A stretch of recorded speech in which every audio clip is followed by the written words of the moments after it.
Vamos, por favor. Adelante, Octavio. Ah, ok.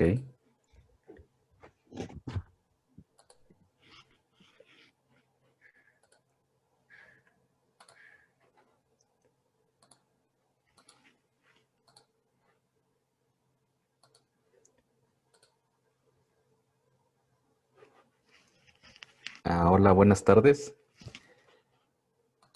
Ayer también tuve problemas, pero esos sí eran locales de mi internet. Pero prácticamente pues, ya había acabado la sesión.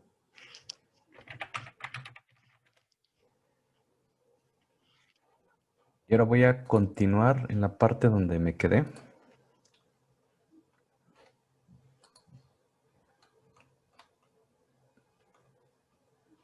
Mm,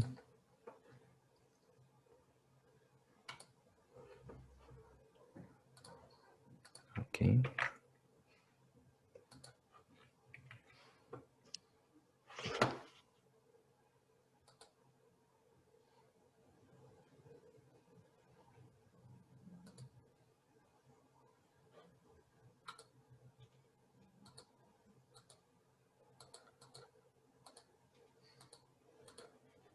A ver.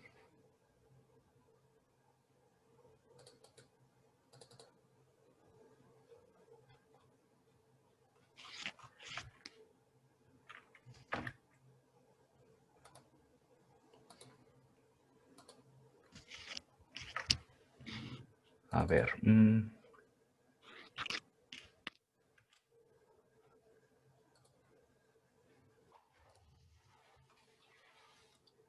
Si no mal recuerdo, estamos viendo Spark SQL y había explicado en general cómo funciona y los tipos de datos que utiliza. Que si los datasets, data frames y los RDD, que son los Resilient Distributed Datasets. Y en general, cómo funcionan y cuál es tu jerarquía o cuándo aparecieron. Y de hecho esta es la parte creo que en la que me quedé, en la cual cómo cargar los datasets para trabajar en Spark. Como les decía, hay varias formas de cargar archivos en Spark. Perdón, fue un poco más adelante. De hecho, fue en la ¿Sí? penúltima, sí, en la penúltima diapositiva. Ah, ok, ok. Ah, sí. Sí, en la parte de ya de cargarlos. Bueno, entonces, a ver. Inicio el... Para acordarme. Anaconda. Bin.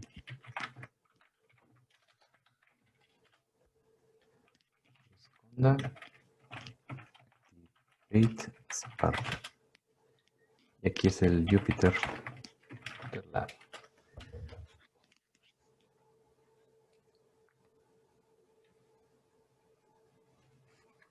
Ok.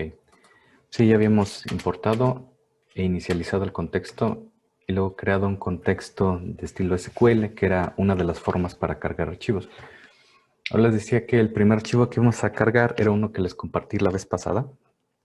No sé si necesiten que se los vuelva a compartir. De ser posible, estaría bien, doctor. Ok, a ver.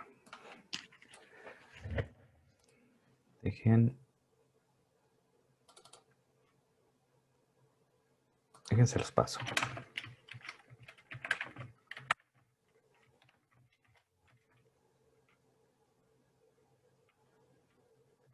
Ah.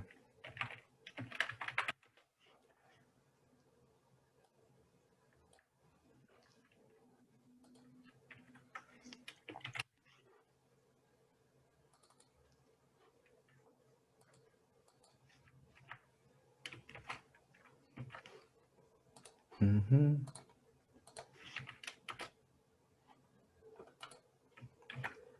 Okay. Ese era el archivo. Les decía que lo pueden descargar y ponerlo en cualquier lugar. En este caso, vamos a cargarlo localmente de archivo, de almacenamiento local, que es en su máquina. Y para eso está esta clase SQL, hicimos el context, que es una sesión de Spark de SQL, y tiene este método que es read, que es de leer. No.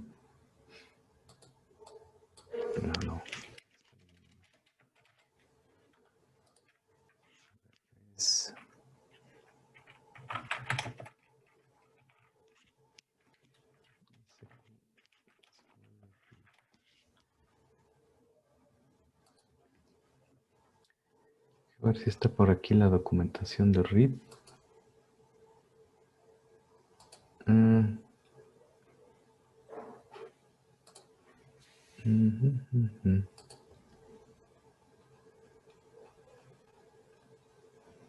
Está grande. No.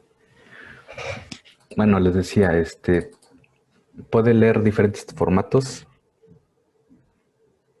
JSON, XML y demás. En este caso es un CSV, que era el que les pasé. El primer argumento es la dirección donde está el archivo, que es, en este caso, para evitar problemas, debería ser la ruta absoluta. En este caso estoy en Linux y en Mac. Esta es mi dirección donde lo tengo descargado. Que aquí está. Que este es en mi home.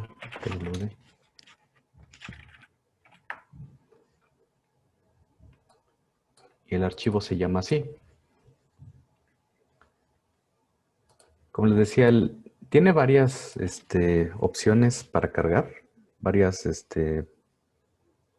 argumentos que pueden agregar. Estos son dos de los más generales, que uno es header, que es básicamente decir que el primer renglón lo tome como nombre de columna, y el segundo que el lector indague el tipo de datos de cada columna. Y como les decía, son columnas de diferentes tipos. Entonces, en alguna columna pueden ser cadenas, en otra columna pueden ser enteros. O pueden ser cadenas.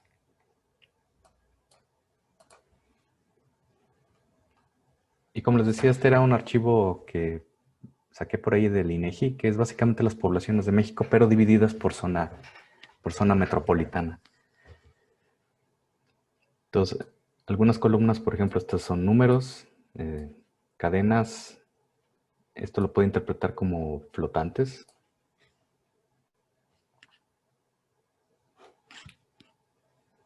En fin, entonces ya simplemente para cargarlo es con esta línea.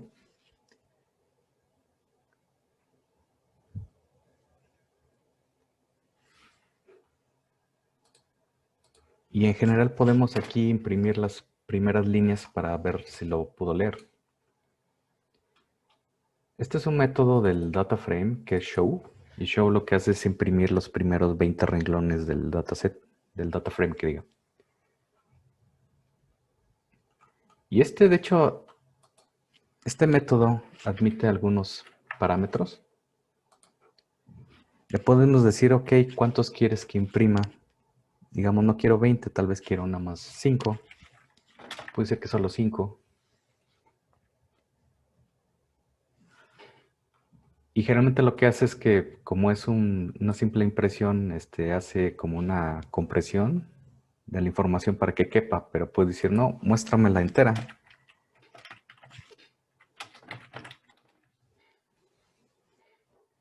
El segundo parámetro, que es decir, como es simplificado, que por default es true, que es que si una cadena es demasiado larga no la va a mostrar. O digo, no es simplificado, es completa. Ahora, como les contaba ayer, Spark es un modelo de cómputo como perezoso, donde decía que simplemente va apilando las operaciones y hasta que ocurre una cierta operación que requiera datos, desencadena el cómputo. Esta es una de esas operaciones que puede desencadenar cómputo, que es el show, porque para imprimir datos tienes que tener los datos y para tener los datos se tienen que procesar. Entonces esta operación sí puede desencadenar el cómputo en el clúster. En este caso realmente no estamos haciendo nada, simplemente estamos imprimiendo algunos de los datos, vamos de referencia.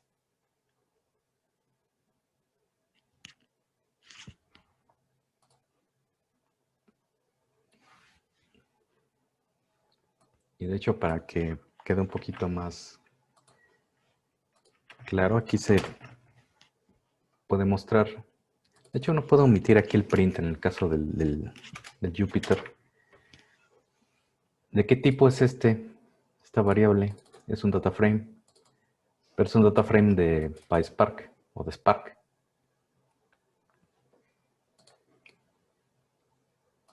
Y también podemos imprimir el esquema de lo que sería esta tabla. Y esto es lo que indagó el lector a la hora de cargar los datos. Dice que la primera columna se llama así y es de tipo doble, que es como flotante. Esta columna es de tipo cadena, de tipo entero, y así está. También puede indagar otros tipos de datos como fechas y monedas. Y si uno no lo quiere, también puede agregar en los parámetros, especificar de qué tipo es cada columna. Y básicamente es la misma forma para cargar otros tipos de archivos de este estilo, como el JSON o el JSON. No sé cómo llamarle, JSON.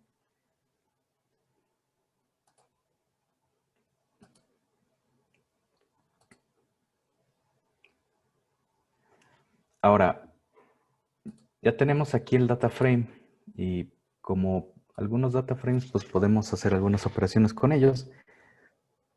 Pero si uno está trabajando con Spark SQL, digamos que la cosa interesante de usar ese módulo es que interactúas con los datos del data frames a través de consultas SQL. Y de hecho, para empezar, una cosa que se recomienda es que esto lo pueden ver como una tabla, este archivo que cargamos. Es una tabla independiente, no tiene referencias a otras. Y uno tiende a hacerle referencia a esa tabla por el nombre de la tabla. En este caso no existe un nombre como tal o tiene un nombre por default. Pero lo que podemos hacer como en SQL es darle un nombre, es crear una vista de esa tabla para hacer referencia a ella. Y a esa vista le podemos dar un nombre. Por ejemplo, a esta tabla le voy a crear una vista que se llama personas, que es simplemente para darle un nombre a la tabla.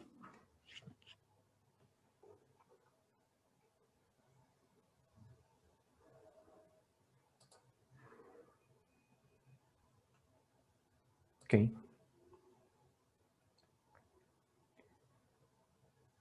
Y ya que tenemos la vista, entonces podemos interactuar con ella directamente con SQL. Y de hecho, en el context tiene una función que es SQL y que recibe una consulta, una query en forma de cadena. Y este es el ejemplo, ¿no? Entonces, si aquí voy a imprimir el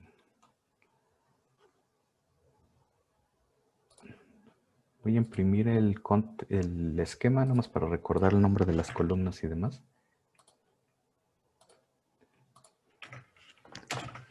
Aquí está. Entonces digo, ok, estas son las columnas que me interesan, que es la clave de la zona, el nombre y la población proyectada para el 2015. ¿De dónde? De nuestra vista que se llama zonas. Y regresa un data frame. Entonces todas las consultas que hagan o las operaciones que hagan en data frames regresan otro data frames.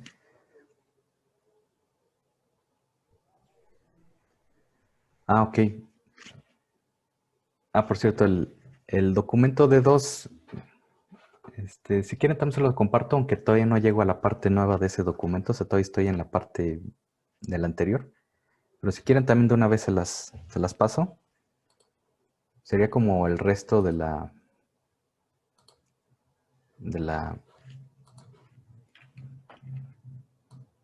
contenido de este tallercito. Entonces déjense los paso por aquí. Disculpe, entonces si Ajá. entiendo bien, Ajá. el comando create or replace stamp view crea una tabla que podemos llamar desde un contexto de SQL. No, más bien al data frame genera como una vista y esa vista le da su nombre para poder, digamos, referenciar con ella en SQL. Porque a la hora de cargar no tiene nombre la tabla como tal. Digamos que es una manera de nombrar a la tabla que estamos cargando. Ok, perfecto.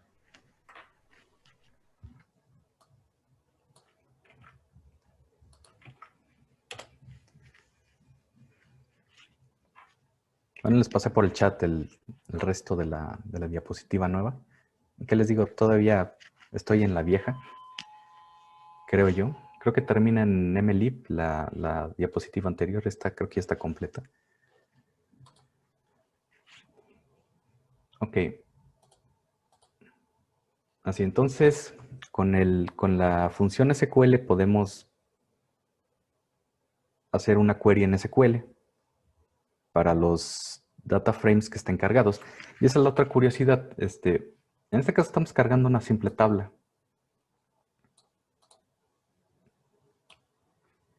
Y aquí con el read no es nada más que esté guardada en input data, sino que se queda en el contexto también.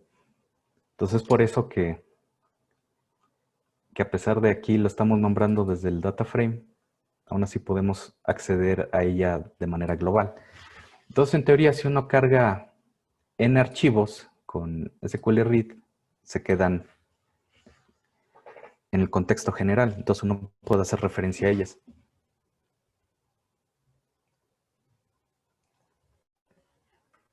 Pero bueno, esta es la primera, una simple. Podemos guardar el resultado o imprimirlo directamente con el punto show. Vamos para ver cómo está. Show. Ahí va.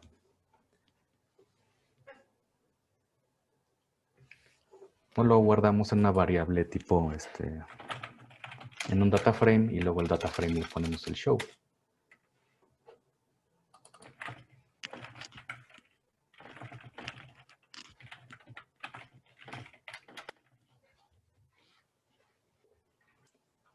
Y si quiero ver más tablas, nada más para ver, por ejemplo, quiero 30 registros.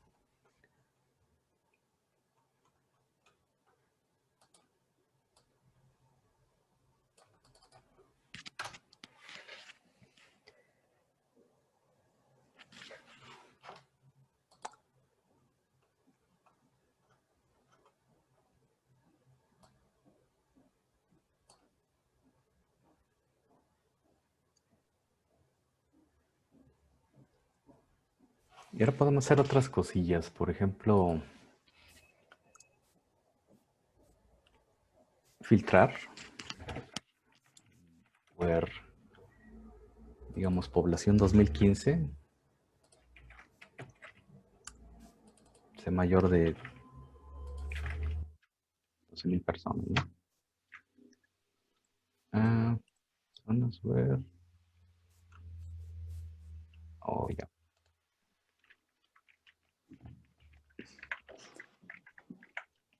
Mayor, claro, el operador.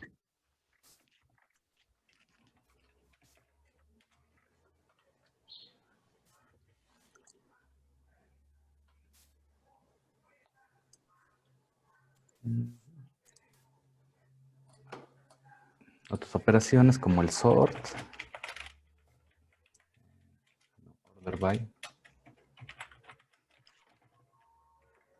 ordenar por cuál, voy a decir por el nombre de la zona. Ahí está. Nombre de la zona.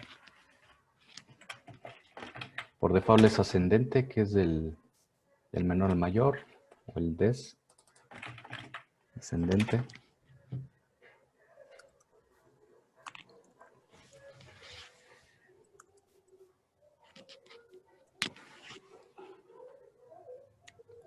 O incluso cosillas más complicadas, como por ejemplo agrupar.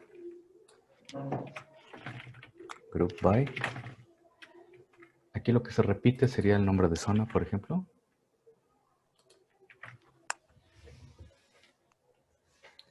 Las va a agrupar aquí, pero el problema son estas dos, ¿no? La clave y la población. La clave es la misma, Entonces en SQL hay una función que se llama first, que es decir, ok, nada más es el primero del grupo. Y en el caso de la población podemos, por ejemplo, sumarlas, porque es lo que me interesa, ¿no? Digamos, sum.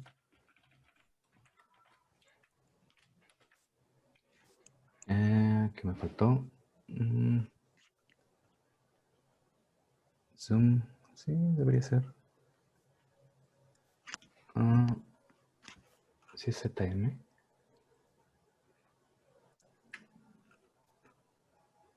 Sí, debería ser así. No. Qué tonto. Lo estoy agrupando por el nombre de la zona, lo que estoy sumando es la población.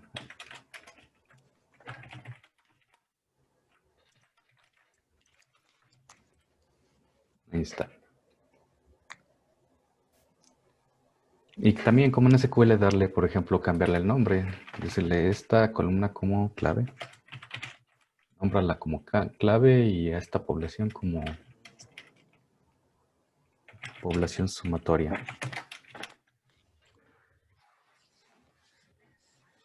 No sé si todos estén familiarizados con el lenguaje de SQL. A muchos estudiantes de computación o demás en algún momento les tocó, tal vez en alguna materia, leer un poquito de SQL. Y es el mismo lenguaje de SQL.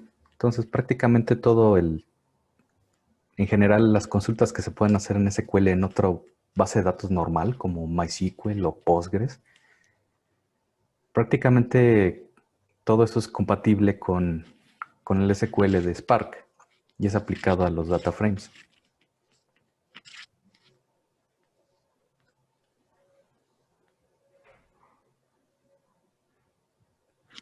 Ahora, si queremos datos de un data frame,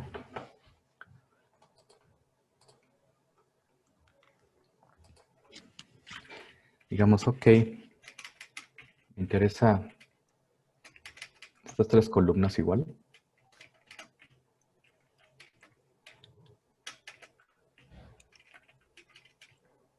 Es un simple select. Estoy seleccionando 3 de las como 12 columnas que hay. Como data frame también puede uno, digamos, acceder por nombre de columna. Por ejemplo,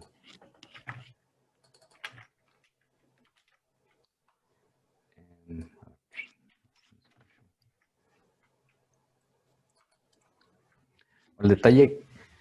Ahora, aquí está una de las cosas como curiosas para la gente que alguna vez ha trabajado con data frames en pandas.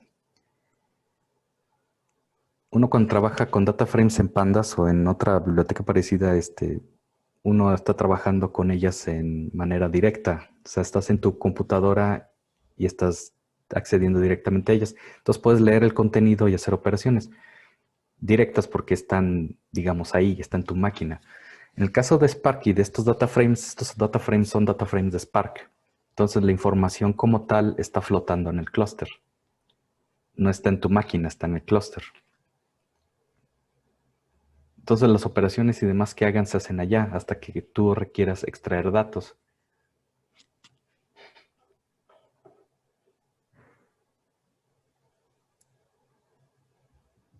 Entonces, se podría considerar que tú bajas toda la base de datos cargada y ya haces las operaciones aquí en vivo en IPython, ya depende del IDE que elijas. Bueno, en este caso, o sea, todas las operaciones que hagas se hacen en el clúster. Hasta que tú pidas explícitamente resultados, te los va a bajar a la máquina. O sea, todo va a ocurrir allá. Entonces también ahí es donde entra el rollo de que de repente las cosas se pueden hacer complicadas cuando quieres debuguear datos, por ejemplo. Porque en algunos casos no es tan fácil, digamos, imprimir, digamos, 2 o 3 datos. Porque esos están en el clúster, tienes que jalarlos de allá para, digamos, imprimirlos en tu máquina. Pero sí podemos hacer, digamos, operaciones. Por ejemplo, clave, creo que este es de tipo flotante, algo así. Pero, por ejemplo, este es un caso en el que la información está de forma local, pero en un caso más real, estaría en la nube o en un clúster. Sí. Y Ujú. nosotros, el procesamiento tampoco sería en nuestras computadoras, también No. sería en Ajá. Sí, Ah. tu máquina solo es como el punto de entrada. Es como donde estás mandando comandos o líneas. Es que sí, en los trabajos donde se utiliza análisis de datos con Big Data, siempre te dicen que tienes que manejar muy bien SQL, pero Ujú. no, como que no toman en cuenta las operaciones de pandas de un data frame. O sea, como que siempre le dan prioridad a los queries más tradicionales. Sí.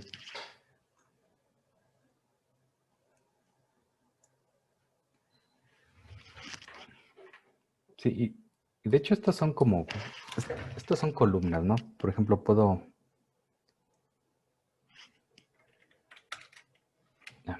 Entonces, si tengo esta de aquí, a ver, result.show.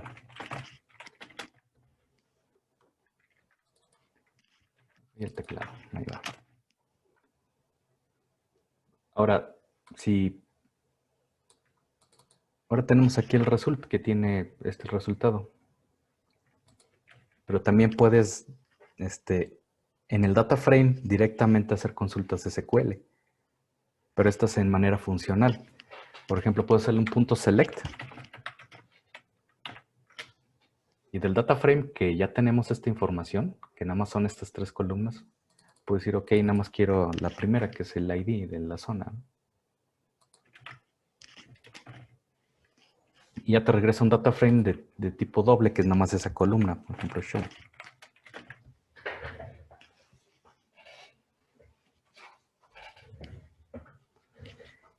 Y otra extraña que puedes hacer es como en modo de... que sería así. También directamente. Y esto también te permite hacer otras cosas curiosas como operaciones directas. Por ejemplo, voy a sumar 2 veces esta columna con ella misma. Ahí está.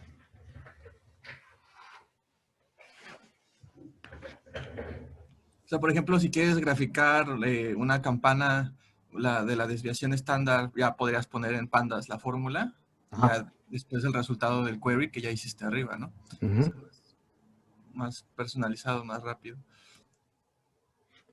Sí, de hecho, pues hay varias funciones, ¿no? Entonces, si quieres una que calcule la media o lo que sea, Spark la hace y ya tú nada más solicitas el resultado. Ahora,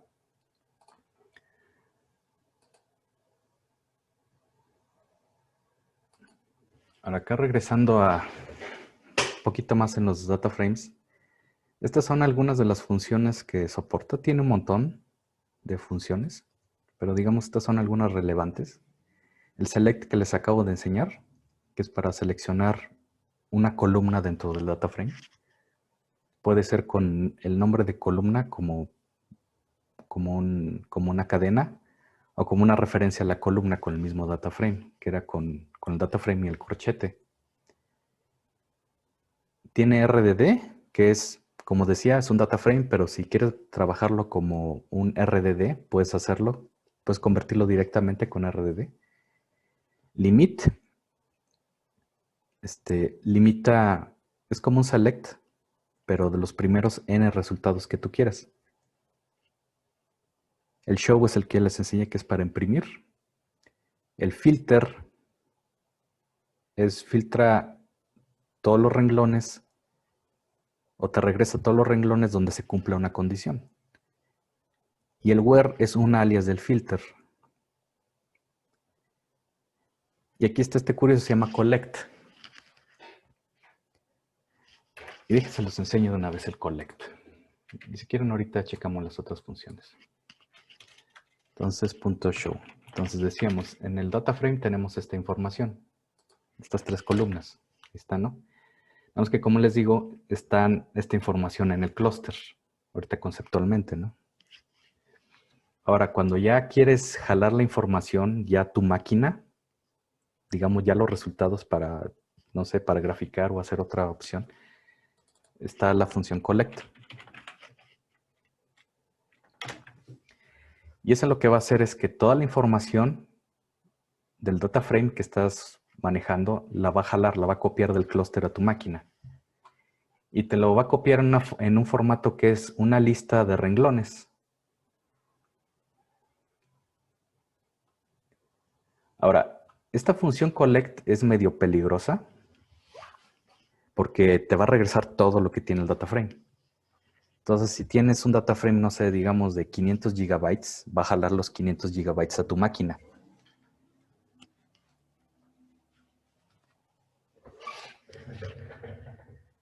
Porque, vuelvo a insistir, todas las operaciones, sumas y demás, select, filtros, todo lo que hagas se hace en el clúster.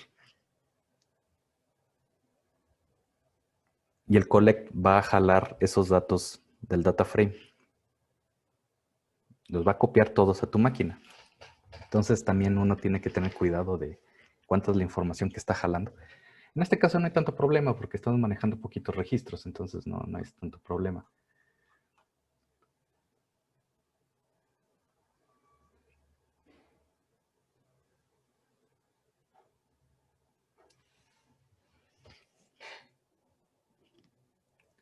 Ok, ¿hay alguna duda hasta ahorita con el data frame? ¿Con el collect?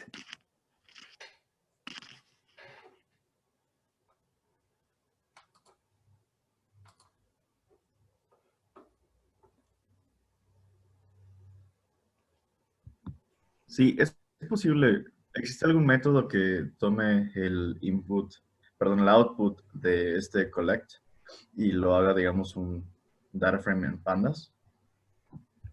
Es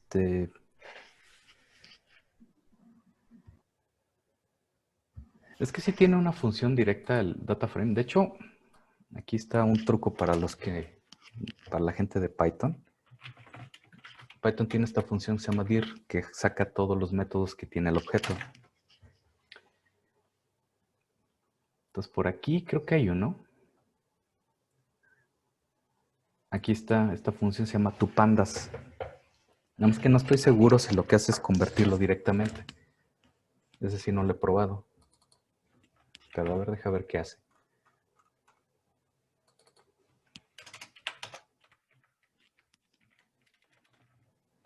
Sí, lo convierte en un data frame de pandas.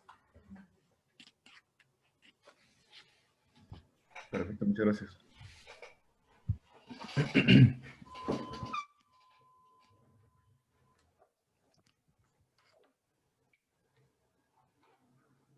Y a ver qué más.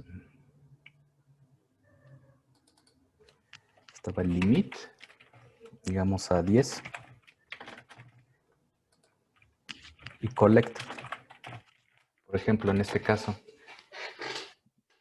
Pues decir, ok, mi colección de datos son, no sé, 1 petabyte, pero no los quiero todos. Nada más devuélveme los primeros 10, ¿no?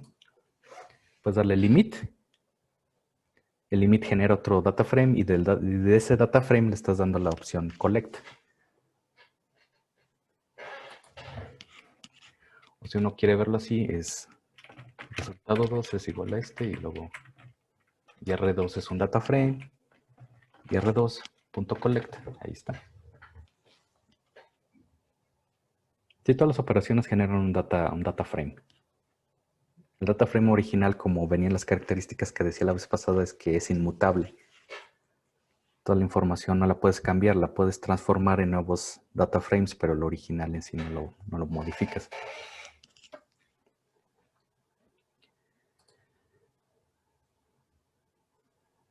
Al filter, como les decía, es parecido al where.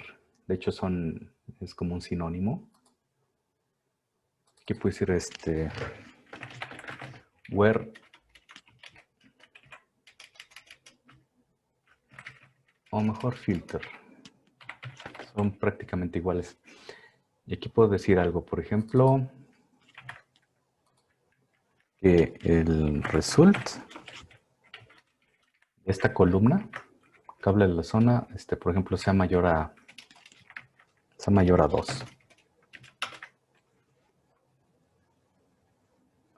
Siempre me falla la tecla. Punto show. Ahí está. Entonces, si no están muy ¿cómo decirlo? Como cómodos con SQL o no es algo que hayan manejado mucho, pueden usarlo como a manera de funciones.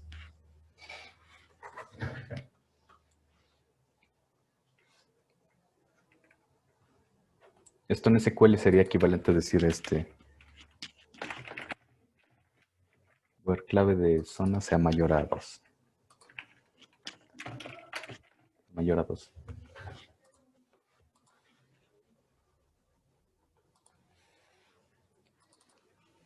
Where. Para que vean que es lo mismo. El filter y el where son lo mismo.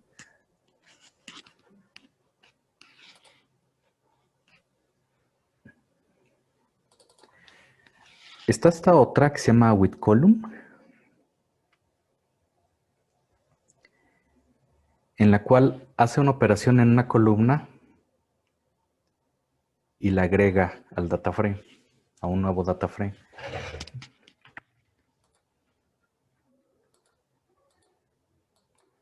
Por ejemplo, aquí puedo decir punto select.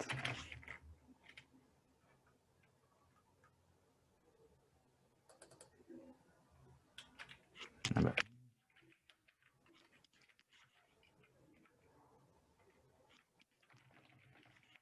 Seleccionar todos. Y el with column.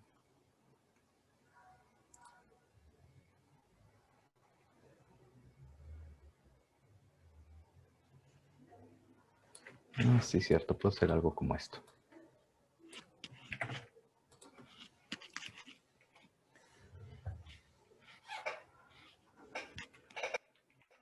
Punto show.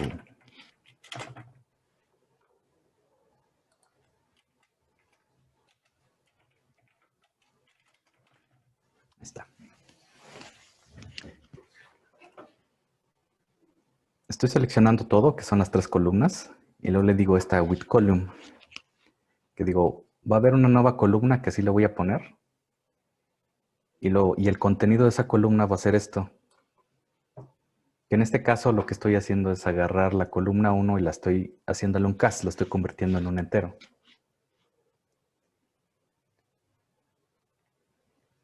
Entonces la función with column agrega una columna o genera un data frame con una columna extra con el contenido que ustedes quieran. Puede ser otra cosa, por ejemplo, puedo decir, es la suma de... De hecho, no sé, creo que sí funciona con escalares por 10. Ahí está.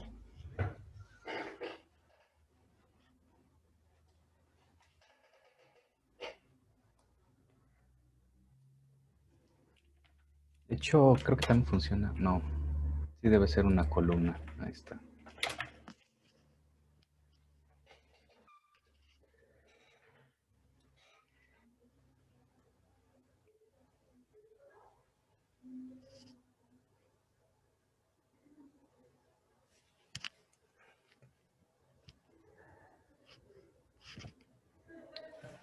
Ok.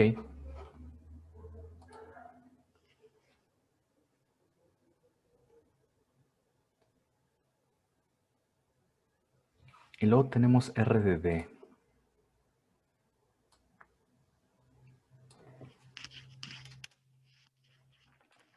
Como les decía, este es un data frame, pero también tiene la opción que se llama RDD.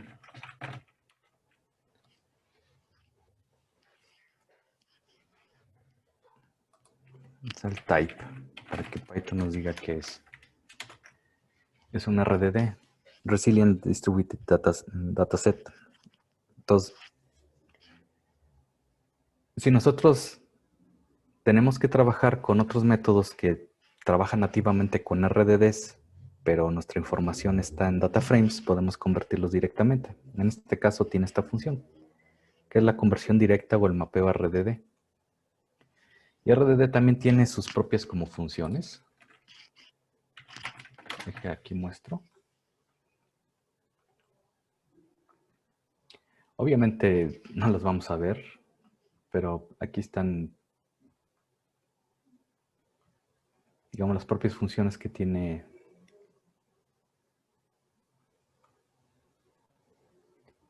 De hecho, tal vez sí veamos un par, al menos 3 o 2, que es map y filter.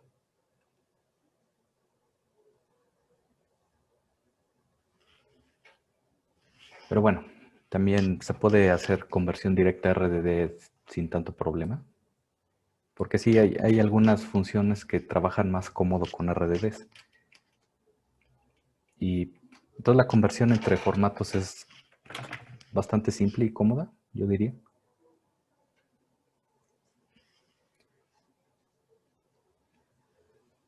Y esto es en general lo que diría como el módulo SQL de Spark. Ya lo demás es más bien como trabajar con data frames, que es un tanto análogo a los de Pandas. Pero típicamente esta es como la primera etapa en algún otro desarrollo en el cual, ok, esta es la primera parte en la cual estoy metiendo los datos al proceso y digamos que primero los voy a limpiar o procesar para luego seguir en otros pasos. Y por ejemplo, digamos que el siguiente paso es algo que voy a hacer en el módulo de Machine Learning.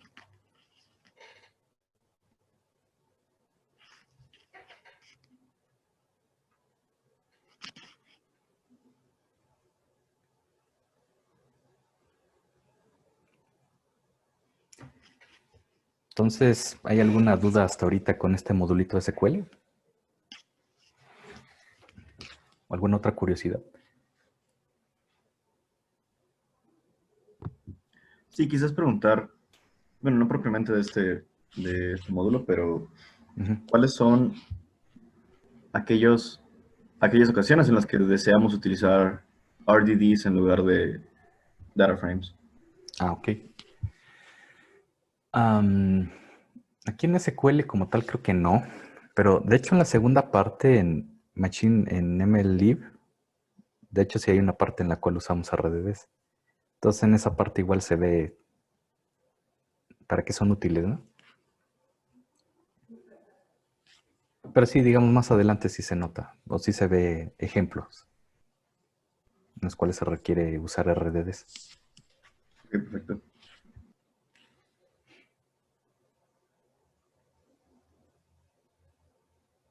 Ok. Bueno, entonces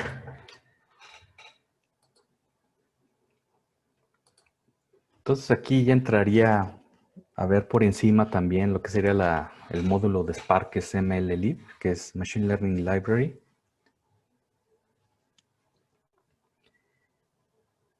Y la diapositiva vieja aquí termina. Les pasé por el chat lo que sería la parte 2, que ya incluye la parte de MLlib.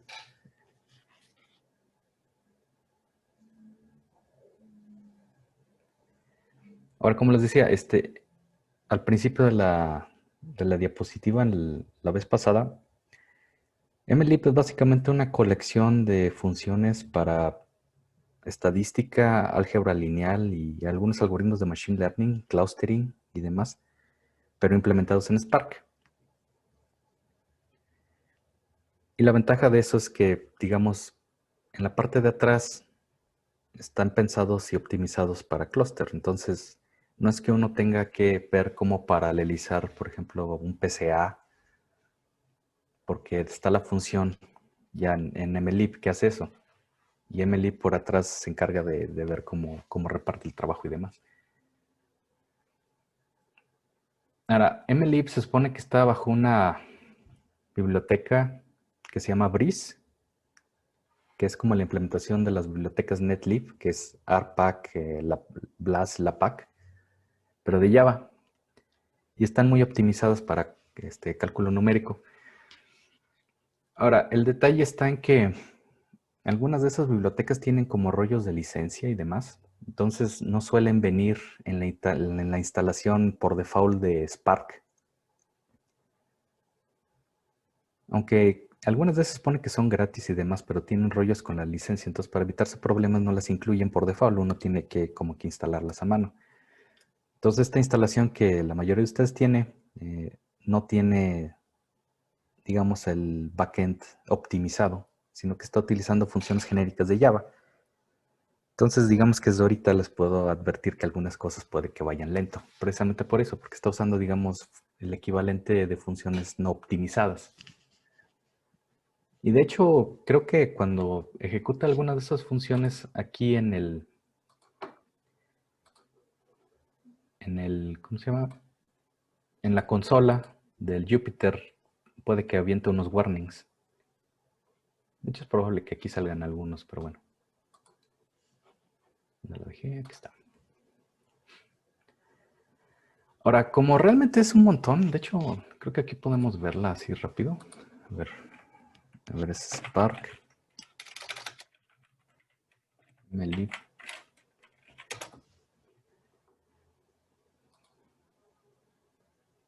No, aquí no está, creo que por acá. Está un poquito más.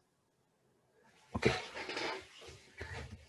Pues MLib sí está un poquito extensa como para ver todo el rollo que tiene. Y un detalle es que buena parte de MLib está en RDD. Aunque creo que también ya están migrando para el data frame, pero bueno, muchas de las funciones todavía están en RDD. Y sí son un montón de, vaya, como de submódulos como para verlos todos. O para ver qué hace cada uno. Entonces, como para, digamos, mostrar un poquito de lo que tiene MLib, lo que se me ocurrió es como resolver un problemilla, pero en Spark, con algunas de las funciones de MLib. Entonces, el problema que, digamos, vamos a resolver o van a ver cómo se resuelve, es uno que tiene que ver con procesamiento de texto.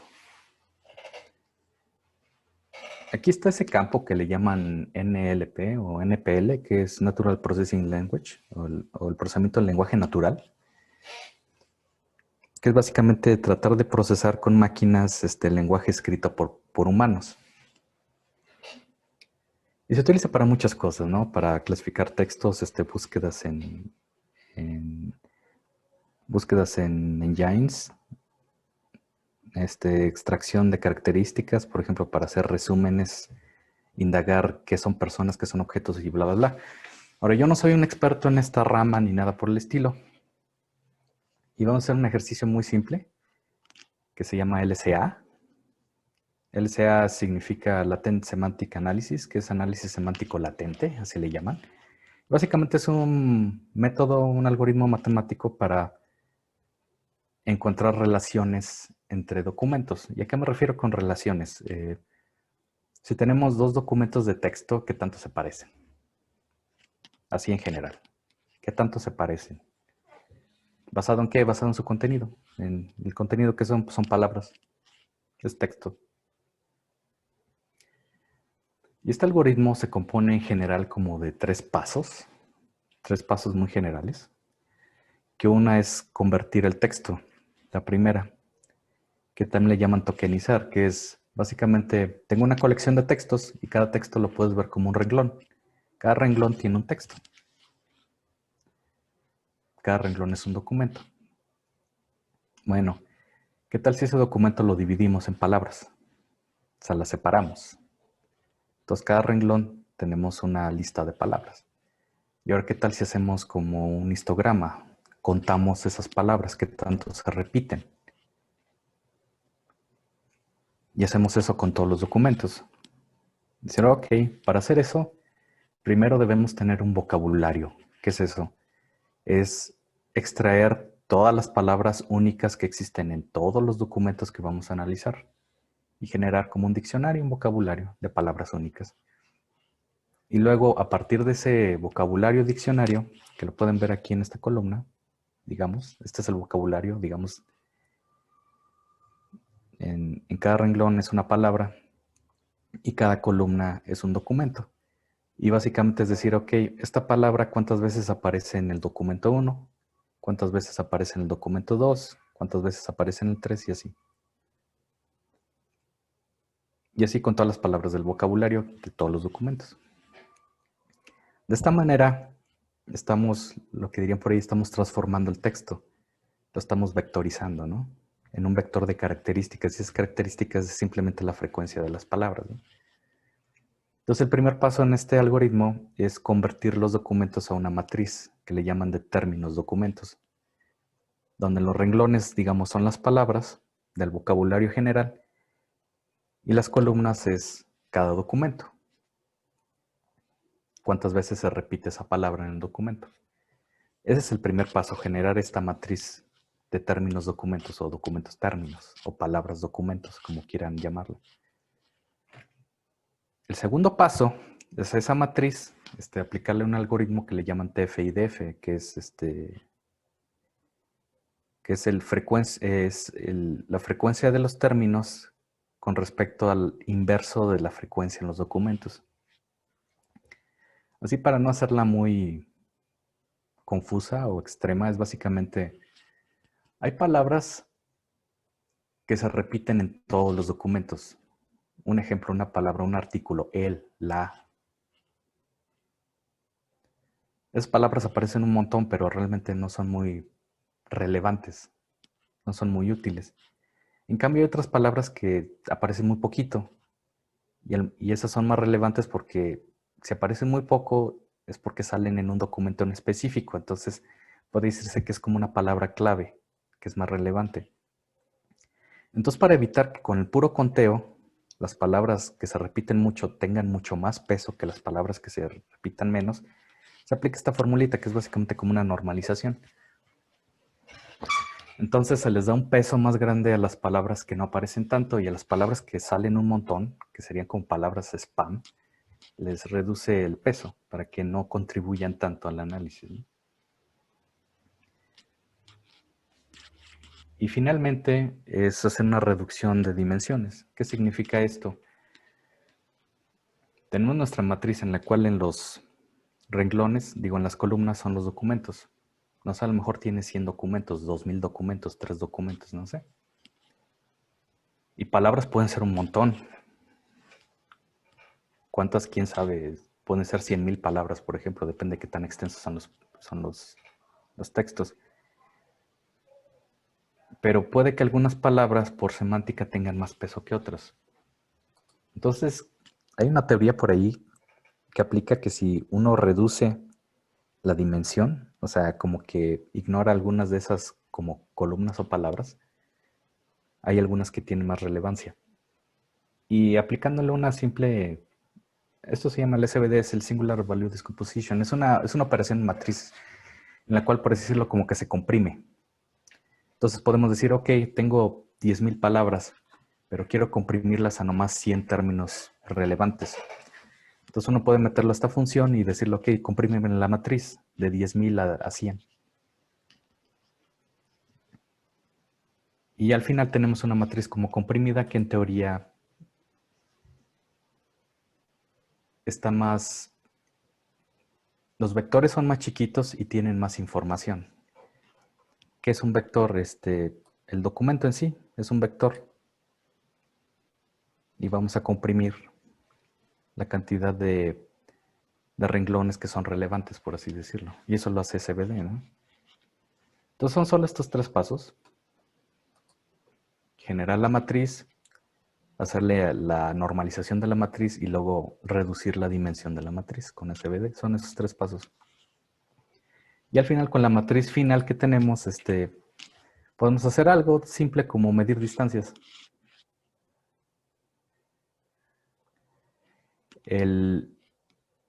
Este documento está en la diapositiva 2 que les puse aquí, en el D2. Y estoy en la diapositiva 54. Ahí es donde pueden ver esta parte.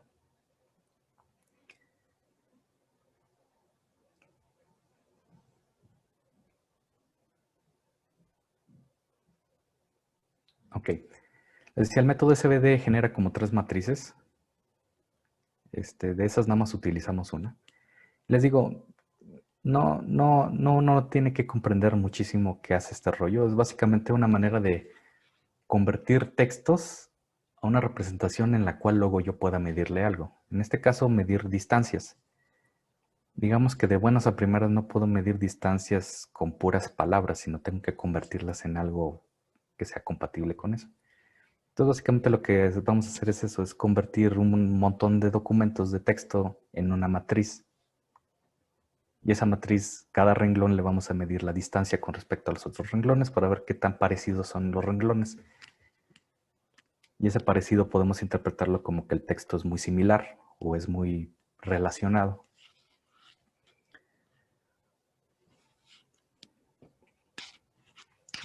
Ahora, el LCA se basa en las siguientes, estas son como, digamos,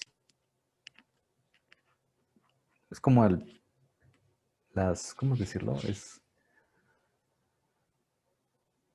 O sea, da por hecho estas cosas, que no necesariamente puede que sean realidad, pero...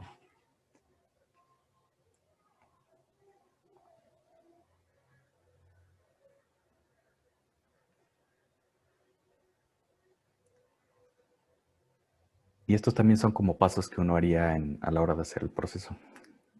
Esto es algo muy general y les digo, no es que tiene que ser un profundo este rollo, es nomás una implementación para ver cómo funciona MLlib, ¿no? En este problema que es, hoy en día hay algoritmos más avanzados para hacer este tipo de cosas, pero esto es un algoritmo clásico y funciona bastante bien. Entonces aquí pueden verlo, digamos, en Spark, así como conceptualizado, cómo sería el rollo. O sea, primero tenemos de entrada texto crudo. Ahorita vamos a ver cómo es ese texto. Luego ese texto hay que hacerle un tokenizado, que es lo que les decía que era, cada documento es una cadena grande. Entonces vamos a convertir ese texto a palabras individuales. Vamos a partir de una cadena subcadenas, que son palabras.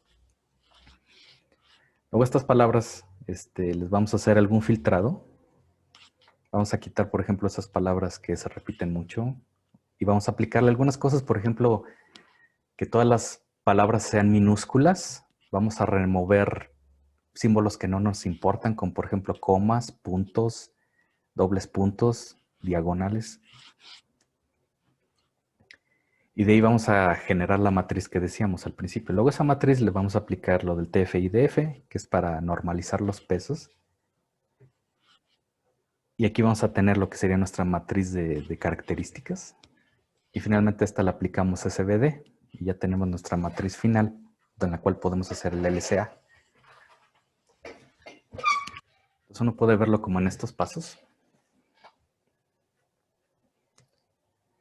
Y ahora, si esto todavía lo siguen viendo como que se ve intimidante o algo.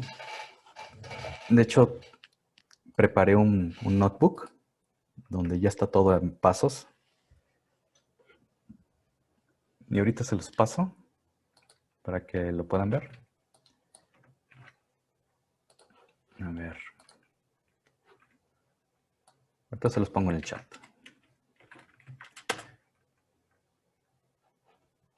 ¿Dónde está el chat? Aquí está. Ahí va.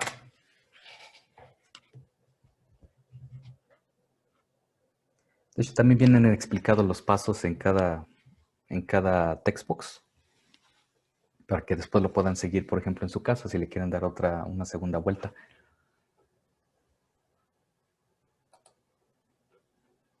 Ok, entonces dejen abro ese dataset. ¿Dónde está?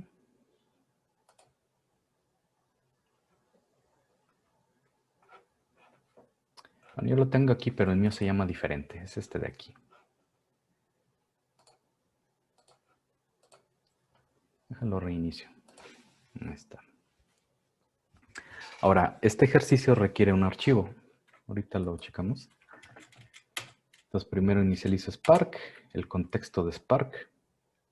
Otro detalle que olvidé mencionar, solo puede haber un contexto de Spark al mismo tiempo. Entonces, no sé si les llegó a pasar que volvieron a querer arrancar esta línea o algo así y les marcó un error. Porque ya existe un contexto de Spark, no más puede haber uno al mismo tiempo. Entonces, uno tiene que como reiniciar el kernel para que mate el contexto y ya pueda crear otro. Solo puede haber un contexto a la vez.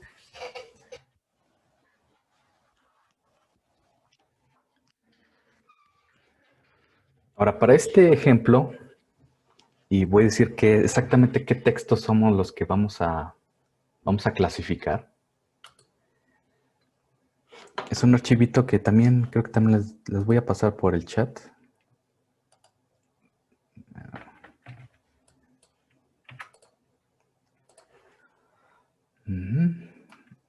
Aunque creo que la vez pasada se los pasé, pero bueno. Ahí va.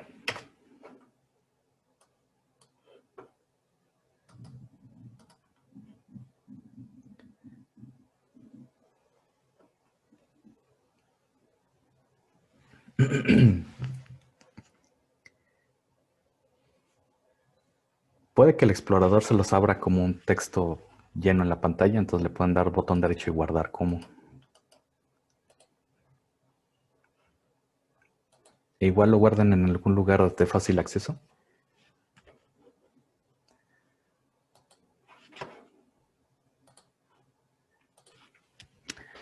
Ahora, la colección de datos que se me ocurrió para hacer esta prueba es una cosa que son tesis.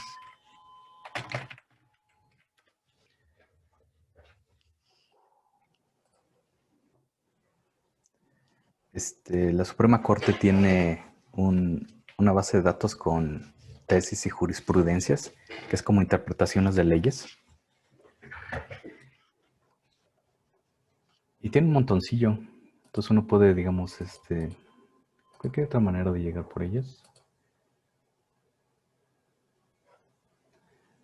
Aquí están. ¿Qué es la ley y qué dice, no? Hasta eso no son tantas, son como 2000 o 3000, creo. Pero es el nombre de la tesis, el libro, bla, bla, bla.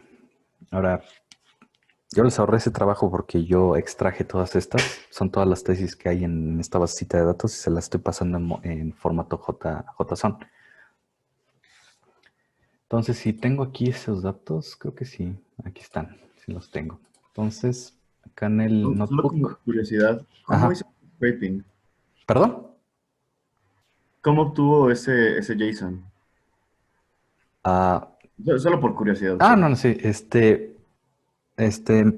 Python también tiene por ahí otro módulo que es para hacer como arañas web. Entonces escribí uno para que se metiera a la página y me bajara todos los textos. ¿Cuál fue? ¿Scrapy? Sí, creo que el Scrappy. No, uno se llama Scrappy. Y lo combiné con otro, no me acuerdo cómo se llama.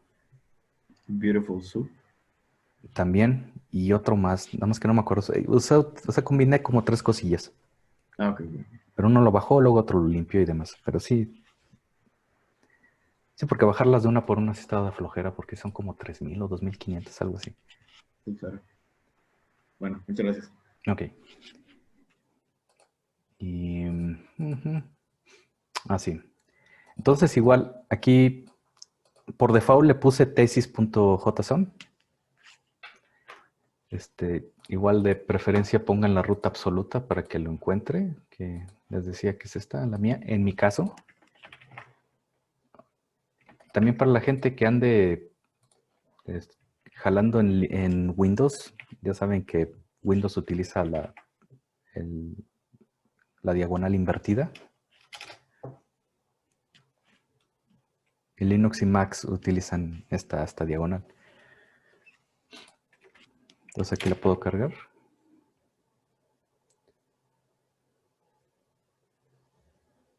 Ahí está. Y esta está bastante sencilla, nada más son, ¿qué? 6, 7 columnas.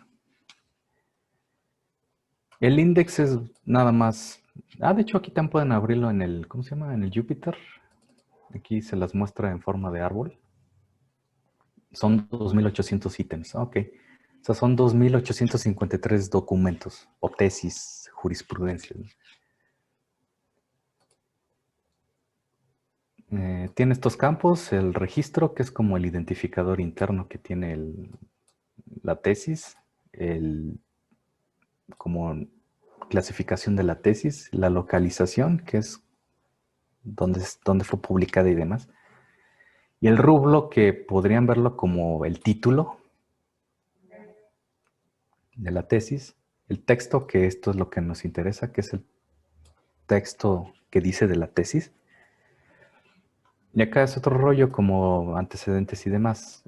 Realmente lo único que nos interesa es el campo de texto. Y tal vez el rublo o el registro para identificarlo, ¿no? Pero vaya, lo que nos va a interesar aquí es el texto.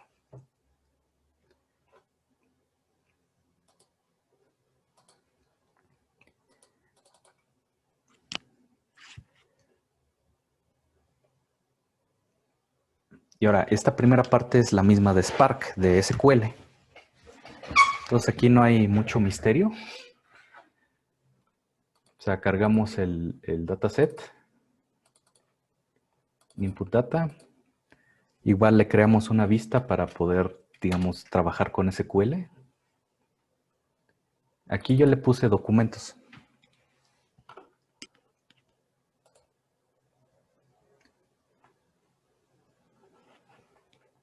A ver, aquí se me fue una cosa. Luego se me pierde el chat. Ok. Y luego aquí, como les decía, no me interesan todos los campos de cada registro. Entonces solo voy a elegir el registro, el rublo y el texto, ¿no? Que es el registro, que es como el ID, el rublo, que es el título, y el texto. Y ahora sí el contenido de la tesis. Aquí va. Ya lo tengo en result. A ver, deja checarlo aquí. Result.show. Ahí está. El registro, como el título y el texto, ¿no? Ahora digamos, ok, quiero ver la primera, pero muéstramela completa. Aquí está todo el texto. Ok. Entonces,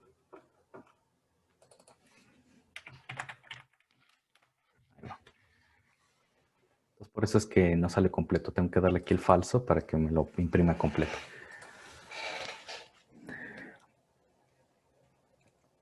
Y ahora, aquí todavía es parte de SQL. Y ya estoy agregando una nueva que es la función que les enseñé hace ratito, que es withColumn. Y como les decía, esta función lo que hace es agregar una columna más a un data frame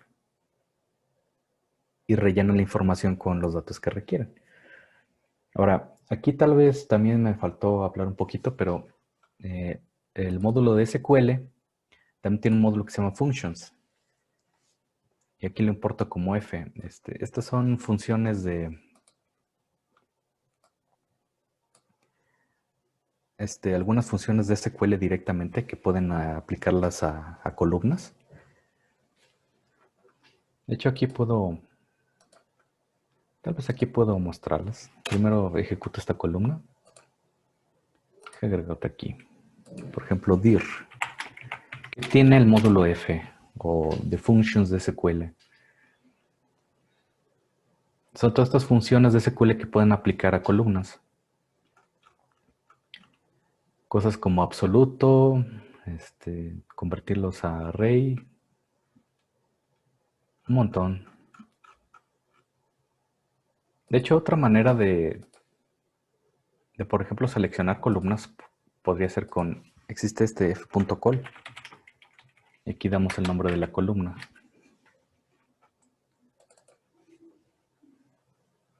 Por ejemplo, aquí puedo tener, ahí está. Tengo result.select. Esta es otra forma de hacerlo. Por ejemplo, quiero el rubro que digan. Y aquí puedo cargarlo. .show. Entonces hay varias diferentes formas. Entonces puedo seleccionar con la función columna de SQL, con la columna directamente, o con el data frame, la columna. Entonces hay varias formas. Ahí está. Ok, y una de las funciones que tiene SQL para las columnas es se llama regex replace. Creo que sí es medio, creo que sí se entiende un poquito, que es básicamente reemplazar con una expresión regular. Entonces, ¿qué es lo que estoy haciendo? Estoy agregando una columna nueva, que es texto.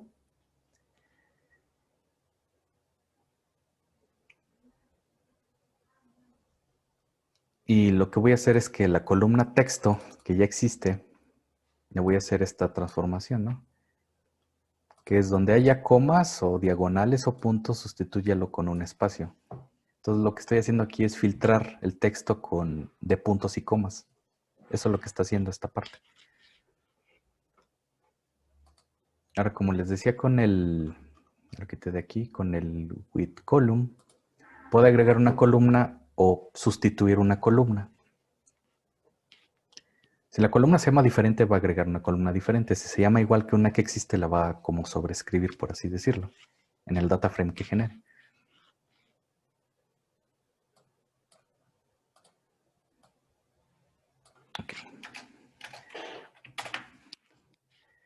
Ok, entonces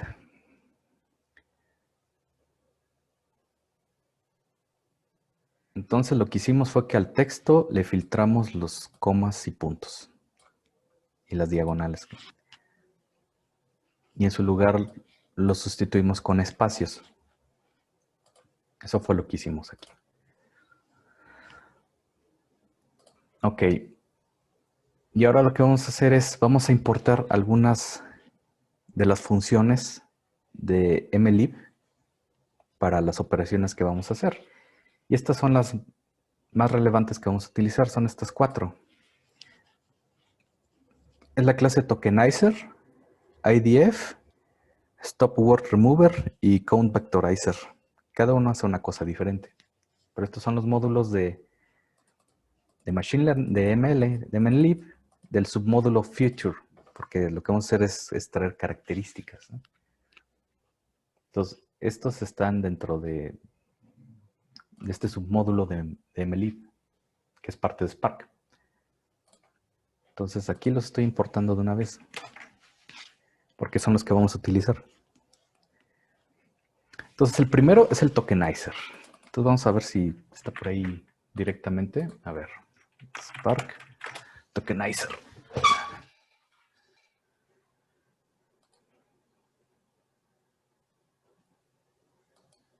Uy.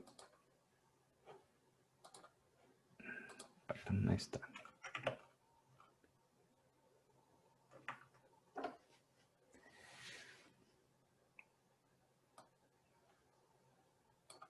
Y aquí es bastante sencillo lo que hace.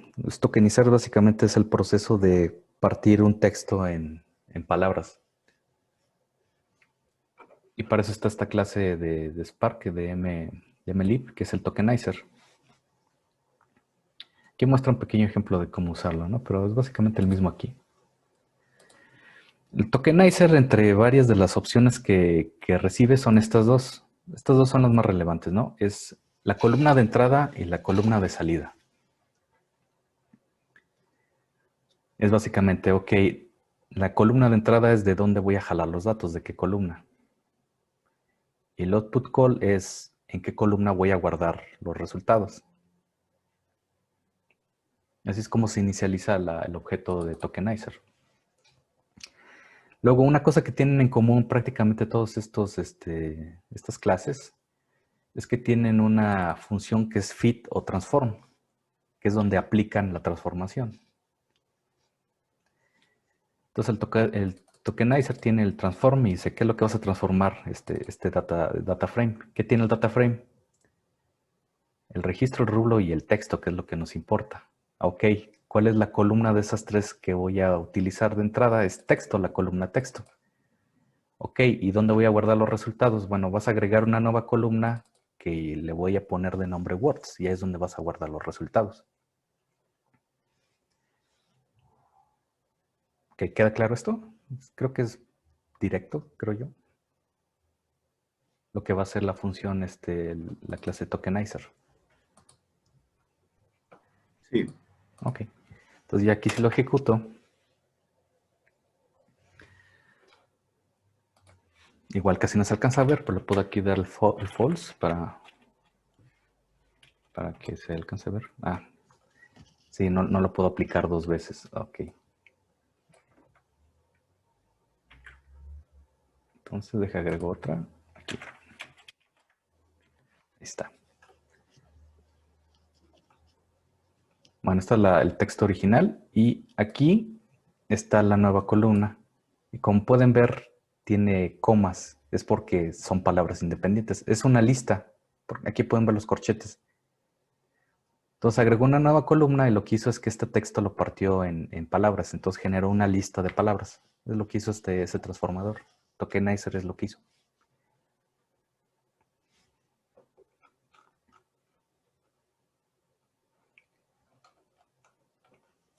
Aquí le pongo el true. No, se lo quito así. Y aquí está la nueva columna que les digo se llama words. Aquí es donde guardo los resultados y aquí está la lista de palabras.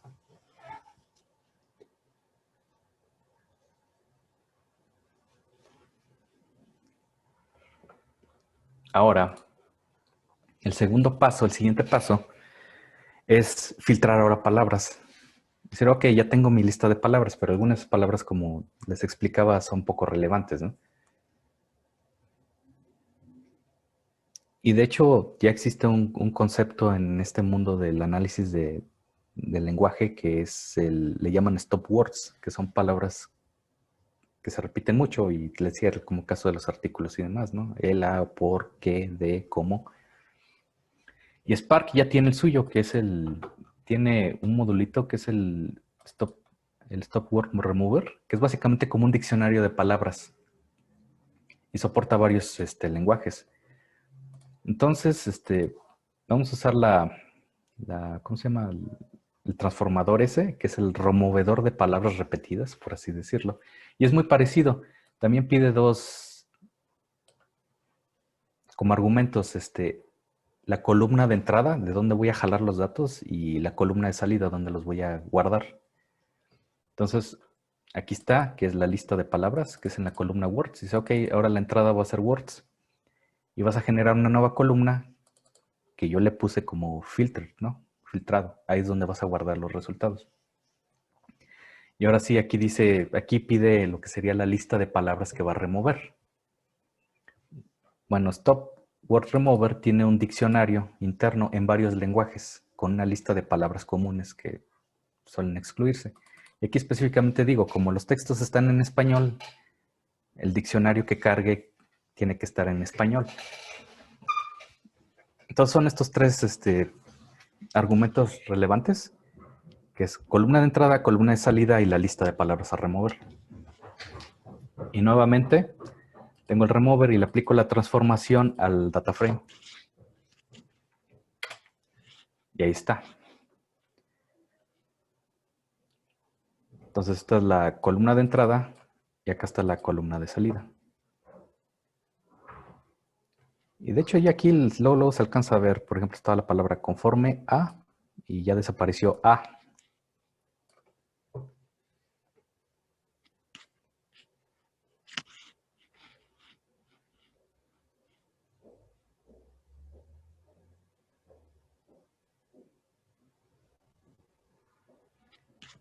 Nuevamente, simplemente esta clase remueve palabras. En este caso son palabras que son irrelevantes para el análisis. Y esas palabras las jala de un diccionario en español que ya tiene Spark. No me acuerdo cuántos idiomas tiene, pero sí tiene varios. Al final de cuentas es una lista de palabras.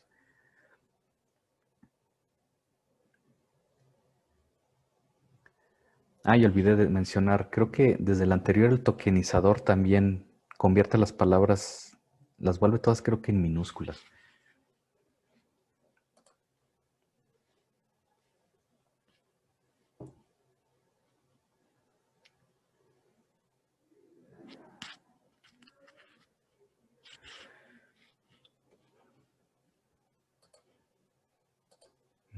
Tokenizar, remover.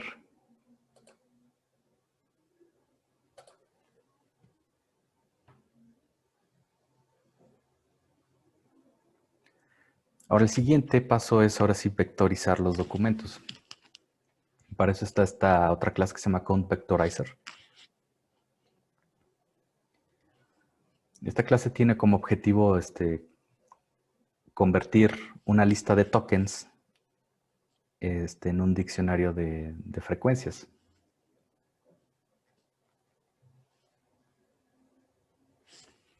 Básicamente, ¿qué va a hacer esta cosa? La lista de palabras las va a convertir ahora sí en un vector de frecuencias, que es de cada palabra cuántas veces se repite. Vamos a ver acá. Lo deja veo. Igual, bastante intuitivo también la columna de entrada, de dónde va a jalar los datos y dónde los va a guardar, que en la columna de salida. Entonces, los va a jalar de la última, que fue las palabras filtradas, y va a agregar una nueva columna que se llama ya vectorizado, ya el texto vectorizado, ¿no?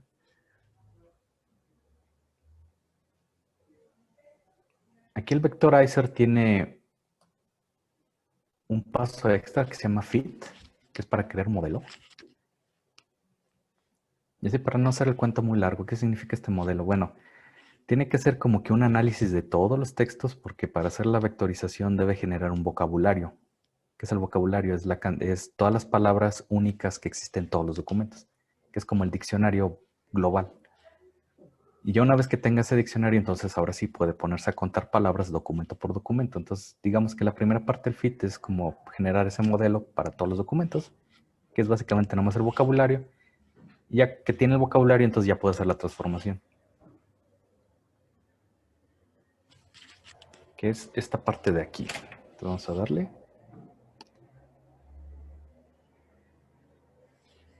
Ahí está. Entonces, y aquí también podemos checar un poquito más a detalle cómo está el rollo.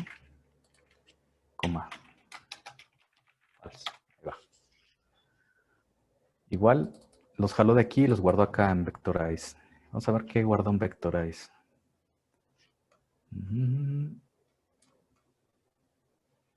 Aquí está.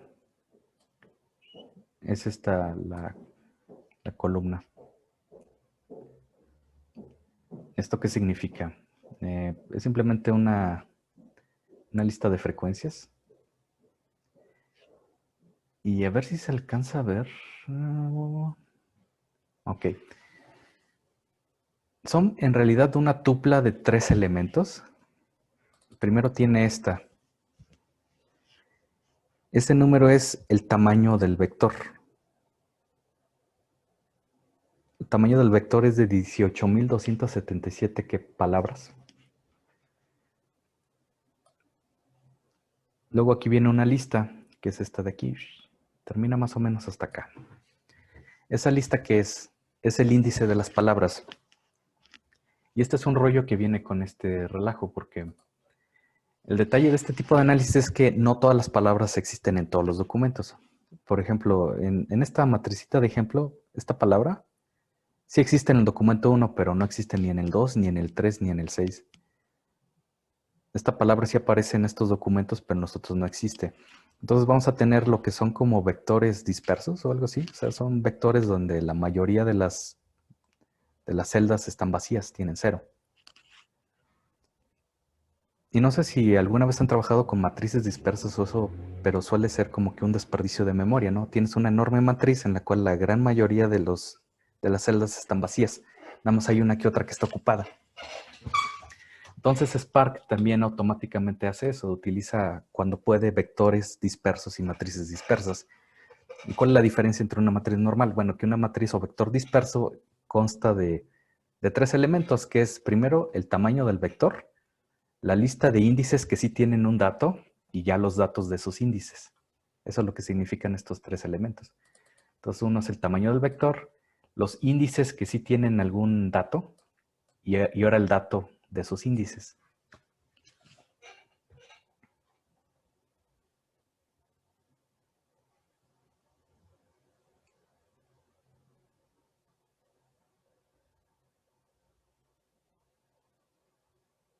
Ok, ¿tiene sentido esto?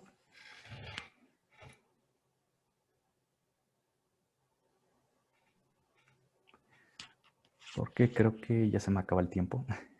Sí, ya se te acabó el tiempo. Ok. ¿Cómo ves si paramos y continúas mañana? Sí, ya mañana para terminar el ejercicio. Y pues ya pueden curiosearle en lo que va del día, ¿no? Bueno, hasta aquí sí quedó claro. Ay, Suba, ¿podría pasar los notebooks actualizados que estaba ahorita escribiendo y probando? ¿Cómo? Ajá, es que nos pasó unos notebooks, pero los iba modificando mientras la explicación. Entonces quería saber la posibilidad de que pudiera subirlos actualizados o no cambió mucho. No, estos no los he cambiado mucho. Nada más era como para imprimir, para que se viera los datos. Este en específico realmente no le he movido nada.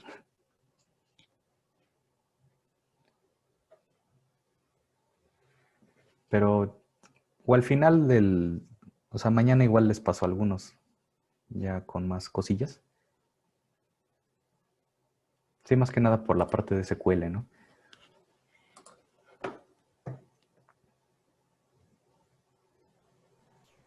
Gracias. Ok. Bueno, recuerden que el taller termina mañana, entonces Ujú. si tienen preguntas o comentarios o algo, pues también los pueden hacer mañana. ¿Alguien quiere hacer alguna otra pregunta o comentario?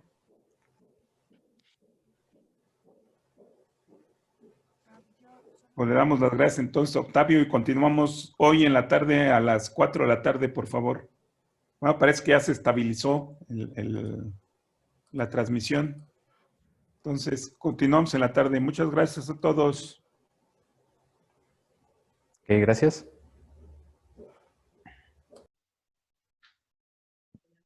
Gracias, doctor.